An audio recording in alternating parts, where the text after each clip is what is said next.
Rowan Atkinson has built an entire career without saying much at all. Put him in an interview though, and that completely changes. Some of what happened next, even he couldn't have planned. These are his funniest moments. Guys, and I could see this guy doing that. And he came up to me after a while and he said, "Excuse me, has anyone ever told you that you're the absolute spitting image of that Mr. Bean?" And I said, "Well, actually, I am the actor who plays Mr. Bean." And he said,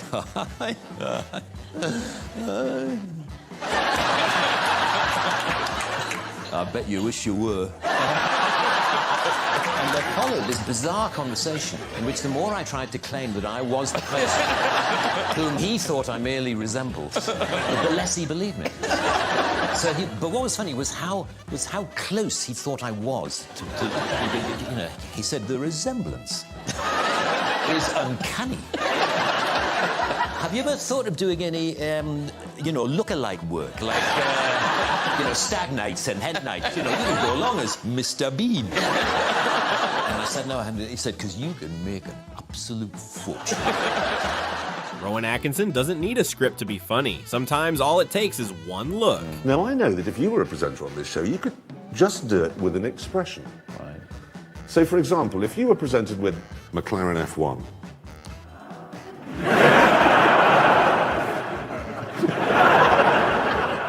think of another one. The imperiousness one gets from a Range Rover. Ah, right, okay.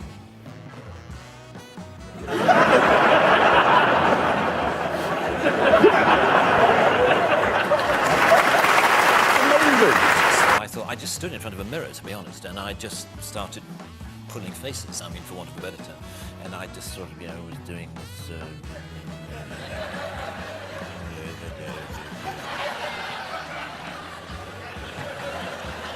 And I came out just going...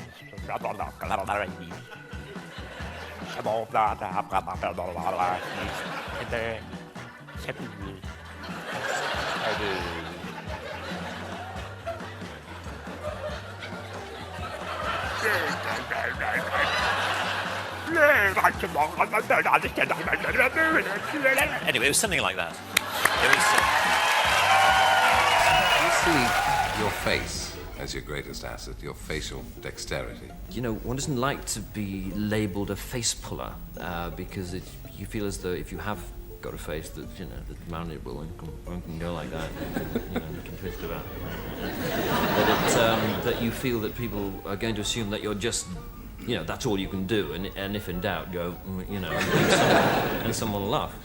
Mr. Bean doesn't really do a normal interview. In this one, his own diary somehow ended up in the host's hands. I found this one. I believe it's your diary, right? That's my diary. Yeah, it is. And you know what? It says here on page 1, if I have been silly enough to mislay this diary, please return it to Mr. Bean. And P.S., a £5 reward would certainly not be out of the question. You owe me £5 if you want it.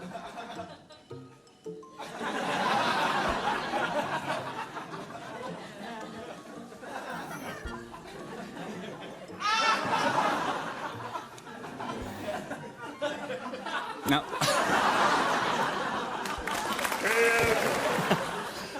I'll sit here.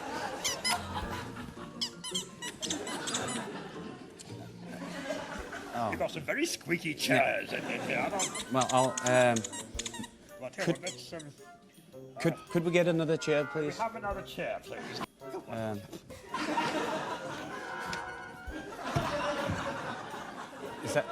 Is that all right? Well, it's a bit pathetic, actually, but I suppose it'll have to do.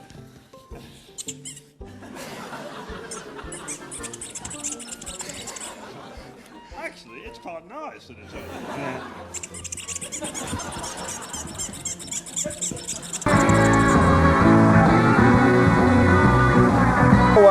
Mr. Bean, welcome to the show. Very good to have you here. Mr. Bean, welcome to the show. Very good to have you here. I'll be with you in a minute. Mr. Bean. I could chew you up. Mr. Bean. What do you want? Mr. Bean, we invited you on the show. We paid for 6 limousines. I thought we might have a chat. It's a talk show. I thought we might chat about stuff. All right. Keep your hair on. All right, then, Mr. Bean. Award shows usually go to plan. Rowan Atkinson made sure this one didn't. And the winner is... John Daniels. No, shit. Unfortunately, John is unable to be with us tonight, and so I'd like to ask his co-star David Forbert to accept the award on his behalf. David.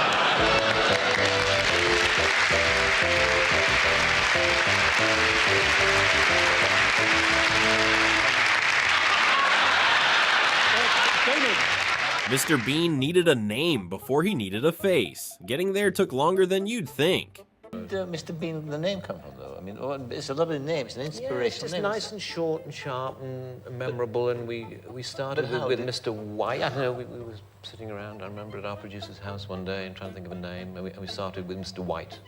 I like the idea of the series being named after the character, and he was obviously a Mr., so Mr. White, but that sounded a bit bland, and then we started to think about, vegetables, and As you do. As you do, when looking for a comic attitude.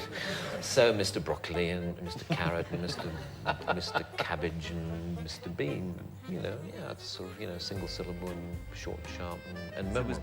I was based actually on a visit, on a holiday in Venice that I had in 1985, quite a long time ago, and I just remember noticing all the musical artists who were popular at the time, the Duran Duran and David Bowie and classical musicians like Daniel Barenboim, and I thought, how odd that musicians generally assume they have an international audience. Yeah. Whereas if you do comedy, you assume you've just got your country and your kind of people who are going to enjoy what you do. And I thought, well, wouldn't it be fun, because I had already started exploring just doing purely visual comedy, whether I could, do that on... I'd explored it on stage, and I was interested in trying to put visual comedy through the character of Mr. Bean on TV. And so that's where it started. Well, the first ones we did were in 1988, 89, and then it sort of grew from there, and now we've got this... Weird, it's like it's got its own life. Rowan Atkinson didn't have to explain how Mr. Bean does something as simple as shaving. He just showed everyone live on Jay Leno's desk. Mr. Bean shaving, I don't want to put you on the spot here. Yes, okay, yeah, it's in the movie. This is how Mr. Bean shaves. Okay, ready? One shave.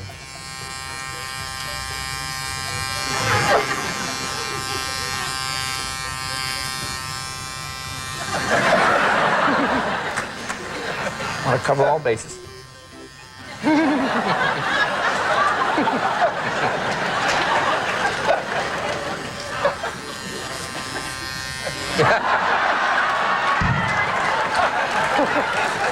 I do credit card commercials, actually, more than one ending. In fact, I did one, yes, in relation to cars. I did a credit card commercial in New York a few years ago, and it was a story in which I had to play a bungling British secret agent.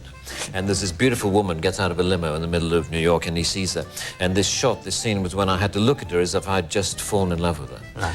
And the director said, just imagine that you've just seen your wife for the first time. And my wife happened to be on set at the time. And she said, no, that won't work. Tell him to look at her as if she's his new Aston Martin.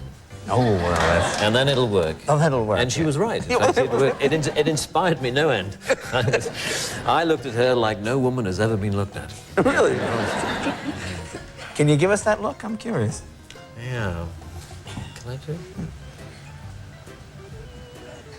I went into a bank to cash a check, and I handed over the check, and she said thank you, and she said, oh, Mr. Atkinson, I'm such an admirer of your work. Could you sign this piece of paper for my daughter?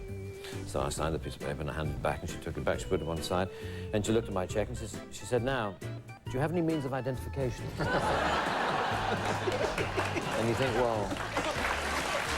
Rowan Atkinson isn't built for a serious film promo. Every single time, something takes over instead. This side or this side? Right, do you want to sit down? No. I'll get behind you. I see, I just sit here and you do don't nothing. have to do anything. Okay. Coming up on Sunrise this morning, we meet the lovely Mr. Rowan Atkinson. We talk about Mr. Bean's holiday, and all you have to say is, if you miss it, you miss out.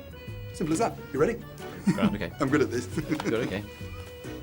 hosting. Morning, Neil Sean here on Sunrise. A man who needs no introduction, Mr. Rowan Atkinson, and we talk about Mr. Bean's holiday. Remember though, Rowan? Oh, sorry? If you miss it, you miss out. Do you mind doing that again? Yeah, okay. Morning, Neil Sean here on Sunrise. This morning we meet Mr. Rowan Atkinson and we talk all about Mr. Bean's holiday. Remember though, Rowan?